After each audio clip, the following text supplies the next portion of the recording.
Okay, so for this video, I just want to share a couple of things. It's actually more than 10 tips. For the number one tip I'm going to mention here is that you should totally purchase scrolls of evacuation and scrolls of return from the Farris NPC. It's actually insanely cheap. It might be expensive early game, but like when you could generate like 100 orin pretty easily, it becomes very, very cheap. If you don't know where the NPC is, you could just go to your residence board, click on it, and then click on the NPC, click on find, and it will bring you right to the spot where the NPC is at in your base.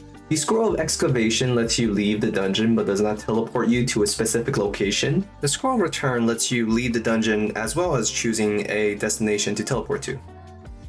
Another thing with these two scrolls is that after you activate them or consume them, you have to walk around for a little bit for it to activate. It doesn't instantly get you out of the dungeon. Now, the next tip I want to share is you should really do the Gold Beneath quests. It's a quest line that gets activated when the Loyal NPC disappears from your plot of land. And to find them, you basically just travel upward from your home base to find another like campsite icon on the map. He will be basically in this plot of land, and then you talk to him. You have to like blast some stones, delete some stones, and then you have to enter the mines and a whole bunch of stuff. But the end goal here is completing the quest, so you could receive a NPC named Kettle that has a duplication function that lets you duplicate any item you've crafted. The duplicated item comes with a price, so it's not free. For the most part, the pricing is pretty balanced. Some items are cheaper to buy than others naturally. I will say this, if you make Kettle copy the fireproof blanket, it costs like 900 coins, which I don't think it's worth it. Like it's cheaper to just craft it. It is recommended that you get the NPC shop level to level 5 so that you can have extra stocks. And now you also get a really cute dragon out of the quest once you're done with it. Look at how cute that thing is. Oh my god. It's a minor spoiler, but yes, you do get a little baby dragon out of it. With the duplication, there are some limits. Crafted items of certain rarity that are like high level, they may not be duplicated. So things like a legendary fish sashimi consumable may not be duplicated, for example. The third tip I want to go over is the weight training skill, and you can see on the screen right here that I am being affected by a status called Burden. With this status effect, you walk around the map and you slowly level your weightlifting skill, which translates to more weight that you can carry. To keep some stones on you to maintain like a burden level of around 103 to passively level the skill. Stones can be easily obtained by harvesting the walls inside of the dungeons. And there's another tidbit here that I want to share. The unit of weight in this game is S. So you can see this necklace here weighs about 0.1 S. The glove weighs about 0.3 S. I'm mentioning this because it's important to know when you're trying to like steal an item from a town. So this statue right here we're looking at is about 2,160 stones. There's a mathematical equation to calculate how much weight you can pick up. And I'll just put that on the screen right now. So this formula basically tells you the maximum weight of an item that a player can steal. It's probably best to just use a graphing calculator and see what item you can steal with your current levels and whatnot. Now, the next tip I want to share is using Control F to quickly locate NPCs and items in your base. As you can see here, by bringing up this menu, I click on the item, it's going to bring me directly to where I need to go. Now, this is something that's unconfirmed about this function. I try to get it to work, but it might have been patched, or maybe I'm doing it wrong. In theory, you could go to a dungeon and type in like items and then locate them that way, even though you don't visually see them on the map, like they're outside of your fog of war. If anybody is able to test this, let me know. I can't get it to work, at least not consistently. So yeah, there's that.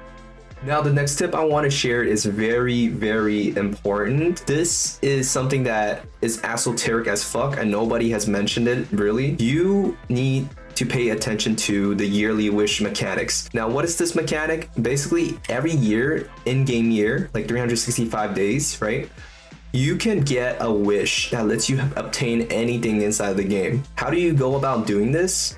Well, first you have to find a luck goddess statue. When you're hovering over these statues, it will tell you who the statue is for. Now, when you click on the luck statue, you're gonna get something called the fragrance of goddess being added to your key items. Now that you have like this key item added, the next thing you want to do is to drink from a well while having this fragrance on you. You can spam the well, like just keep on spamming it until it pops up. And then like inside of the prompt, just type whatever. I'm gonna include in the description a URL to common wishes that people make in the game. It might be worth it to just wish for a boat early game so you can like use it to raise the land's tourism value, which translates to passive income. You could check on your land's like placement on the scoreboard here, like home rankings. By placing the boat, it basically propelled my home from like 100th place to like the top 100. And when you hover over this portion of like the base tab, it tells you how much passive income you generate. It's important to note that the boat, when you initially place it down, it's not vertical, it's horizontal. So you need to dig a 3x5 body of water, with each tile being 4 water deep. In order to dig out the tile, you need a shovel. So you till the land to get rid of the grass. And then once you have like the ungrassed area, you want to bring out a bottomless pot of water. This can be crafted in the Tinker's Table for relatively cheap price. 2 things to note: you have to drain water tiles to fill up your pot of water, and it does basically permanently, you know, move that water away from whatever tile you got it from. It's gonna ruin your terrain is what I'm trying to get to. So just go to somewhere that you don't mind seeing or pay attention to, drain that water, bring it over here. Now let me demonstrate the process of filling up the pond with the bottomless pot of water.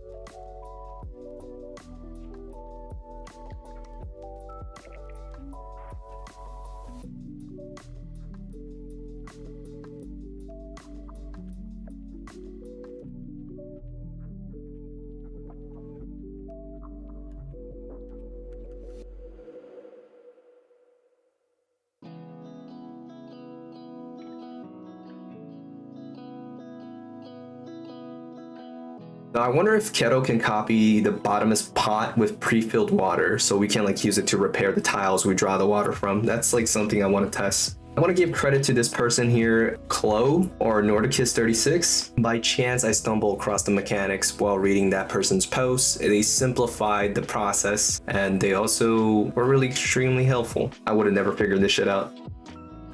Now the next tip is charisma leveling. You might want to unlock the gourmet at level 3 stat for this. It's going to require 3 feat points, so it's not that cheap. But essentially, cooking is one of the quickest methods of leveling charisma, other than using like the host skill, which levels your charisma passively as well. So the idea here is to create a good charisma food and use Kettle to duplicate the food. The process is pretty heavily involved. You need to obtain meat that gives charisma stat right off the bat, and then you got to get a recipe that lets you shove as much food source into it as possible. And with our gourmet skill, we can add spices to the dish. So in essence, we're trying to combine as many charisma stat and charisma potency stat into one food. For me, I like to use like the barbecue station in Delphi to make roasted whatever. And I just bring seasonings and some nuts to decorate the food to make it even better for charisma. I would say level 10 charisma is a good starting point. You know, obviously the higher the better. Charisma is a stat that's used for recruiting allies. Super handy to level. And how recruiting work is that it goes off the highest stat of an enemy. So take this goblin for example. Their highest stat right here is magic, level 29. I will need to level my charisma up to 29 to match them in order to invite them, assuming you fill the prerequisite of having 75 level of interest with the NPC as well. Also, side note, this tab at the top here is a mod. It does not come with the game in vanilla. I will include the mod in the description below. So the rush skill lets you instantly teleport to an enemy target. It uses itself automatically when you're far away from an enemy. Highly convenient. I think it like speeds up combat by a lot. You can obtain the skill by leveling tactics to level 5, and I believe it's like innate to classes like warrior, war mage, paladin, sword sage. It's also innate to the race of demigod. It can be learned at the fighter's guild too if you for some reason don't want to level your tactics. Now the next thing is the most annoying aspect about the game. There are mobs that could just straight up delete your fucking items from your inventory. And to counter that, you want to craft something called fireproof blankets or cold-proof blankets. For the most part, early game, you want to just create fireproof blankets. Yes, you'll bump into a few enemies that could cast cold spells, but fire-based enemies are much more common in my experience, so it's better to just go after this as soon and as early as you can. Alternatively, you could just try to craft fireproof tools and armor, but it's like heavily RNG based for armor, because most of the time these items are not fireproof. You could use material hammers that you obtain when you're touching like god statues, but again, that's also RNG based. Eventually, you'll probably switch over to the cold proof blanket once you're like pretty confident or comfortable with your setup being fully fireproof. I'm still pretty early in the game. I feel like I haven't seen a material that's both fireproof and cold proof. Maybe there is one later in the game, but again, I haven't seen it yet. A tidbit to note, there are enemies that do like kamikaze style attacks where they explode around you. These explosions do not delete gear, thankfully, but they deal massive damage. Oh, another thing I completely forgot. When you're using a material hammer, it could alter the stats of the gear as well. Such as like your PV or your DV. PV is protective value, DV is dodge value. So like just think of it as like negating partial damage and avoiding damage completely. I assume that's how it works. Now, number 9 is just basically try to tackle dungeons as much as you can. They offer really high quality unidentified gear that could give you a huge boost early game. I avoided doing dungeons because I just can't get my hands on good gear. I keep on going back and forth to these NPC towns hoping to get better gear, which of course it works in the early games, but it's gonna like plateau off really fast. So you just have to like either save scum a bit or just like cross your fingers and hope that you have a dungeon that's semi-easy and have good loot. What you want to look out for is unidentified gear that says miracle to the right. And once you identify them, they should have like this yellow background and plenty of attributes on them. That's how you propel yourself like pretty far into the game, I would say. Honestly, I wish I knew that. I gimped myself pretty hard and wasted a lot of time on this aspect of the game. So you could identify these things by yourself with the identify skill. However, it's nigh impossible to identify gear early on. The most you could do is identify tomes and rods. So it's best to bring all of your miracle gear and just go to like a tinker camp and then talk to the NPC that can identify your gear for like 42 orens a pop. Let me show you the NPC right here. It's this guy. Talk to him, say, oh, I want to identify all my items, yada yada. One thing to note, some items have like the word gali in it. You will need a different identification service. I'm too lazy and I haven't done it yet, so I assume this is what you do down here, the identify an artifact part, which requires 635 oren instead. Last but not least, in this game you can get potions called Potion of Mutation. These Potion of Mutation, they will give you pretty good attributes, as you can see here. I would say try to save scum for positive bonuses. There is a list of bonuses and penalties in the wiki, which I'll include in the description below as well. Some people might call it cheating, but I'm just like, literally you're RNGing to like have your gameplay be affected by something that's so out of your control, right? Some people might find it fun. I don't find it that fun. I enjoy having my gameplay unpenalized as much as possible. I don't know about others, but it feels like a big waste of time when you have like negative attributes that stack up quickly and out of your control and have a weird workaround to remove. Like those 3 things bother the hell out of me when games try to include those RNG features. As a side note, ether diseases, if you do get them, remember to just go to Palmia to buy yourself an ether disease removal potion. Like just a quick reminder on that. Now I have 2 like miscellaneous tips that I kind of want to share. You can move NPCs around when you go to the resident floor and then left click on NPCs to move them to Hearthstone. That basically transfer them from one plot of land into the Hearthstone, which kind of works like an ender chest. It communicates with all the other Hearthstones you have. You go to the Hearthstone, you click on recall, and you'll have a list of people that are stored inside of this Hearthstone that you could bring into your plot of land. The second miscellaneous tip I want to mention is that you should conserve your scroll of ally. It is a very, very rare scroll that does not provide much value in the early game because this scroll scales to your character level. The higher your character level, the more powerful allies you can potentially summon. You could see what character level you're at by going to your character tab, clicking on nodes, and then taking a look at your feat points. I think the math works out to just like subtracting 1 point because you're given one initially. So right now my character is at that 23 level. I would say around level 23 is where you like start to see interesting allies. The most powerful one is at level cap, which is around like 50, 51. That's a level cap for dungeons and content. Your character probably could go higher than 51, but most content stuck around to 51 for the game so far. If you want, technically you could go to a magic shopkeeper and just keep on refreshing the shop for the scroll of ally. But from my experience, it takes about 30 minutes. Like, I shit you the fuck not. I was so salty when I fucking lost my scroll of allies, and I ended up just, you know, brute forcing it in the magic shop.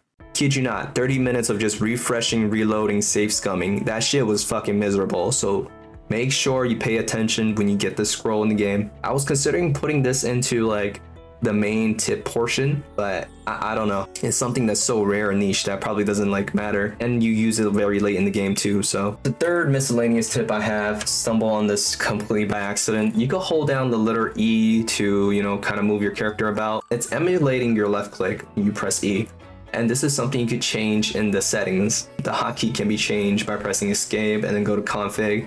Then in the config window, you want to click input, scroll down to general, and look for like the left mouse button thing. Close off the video, I have a unconfirmed tip. It seems like all NPCs can use guns.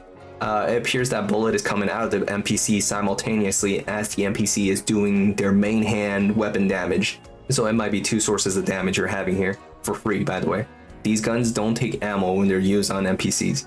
I'm not sure how it works with NPCs that uses two weapons, but I have an NPC that uses one sword and was able to fire a bullet. This gets pretty ridiculous when you're hosting an NPC with a gun and riding an NPC with a gun, and you have like multiple companions with guns. Like, that damage output just starts to look kind of like ridiculous. It might be worth mentioning that you could craft a whistle to stop your allies from attacking when you enter a place, because if they just start shooting at shit, you cannot walk. You're essentially stuck on the tile until they're done doing whatever the fuck they're doing. So it makes the walking painfully slow. Alright, now I'm gonna go edit this video. This shit is 33 minutes raw. This game is so complex, it is hard to grasp. That's why I love the game. This game is so fucking like tedious but fun to learn at the same time. And there's a demo for it. Play the demo, see if you like the vibe. The game is definitely worth $22. Like, look, I have 65 hours. Like, just I've been playing this and non fucking stop. It's just so peak.